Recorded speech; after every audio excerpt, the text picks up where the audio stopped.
dudong mga inday. So mayroon akong chika sa inyo mga inday ba. Tinignan ko yung dashboard ko inday, nalilibog ako, nakutaw talaga yung utak ko ba.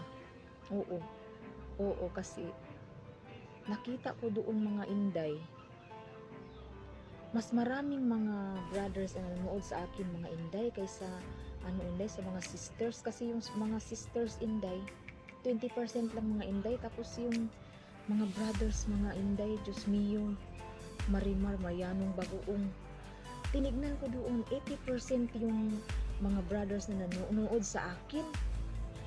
Tapos nalilibog ako mga inday ba, yung utak ko mga inday ba, nakutaw talaga yung utak ko, nalilibog ako kasi bakit 80% yung mga brothers na nanonood sa mga video ko, tapos yung mga sisters 20% lang, tapos yung mga brothers na nanonood sa akin mga video ay 80%. Tapos nalilibog ako kasi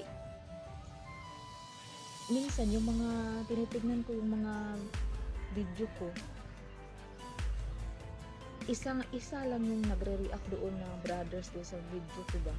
Tapos bihira lang talaga yung mga brothers nagre-react mga inday, pero silent viewers pala sila mga inday. So mga silent supporters natin yung mga brothers 80% pala. Kasi minsan yung nagre-react at nagko-comment doon sa mga video ko ay mga sister lang talaga. Oo, wag kang lito. Tapos nalilibog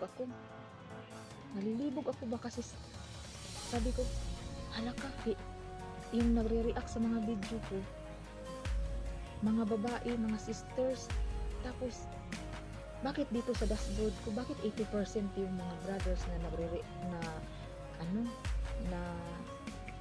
nanonood ng mga video ko, pero isa man lang yung nagre-react.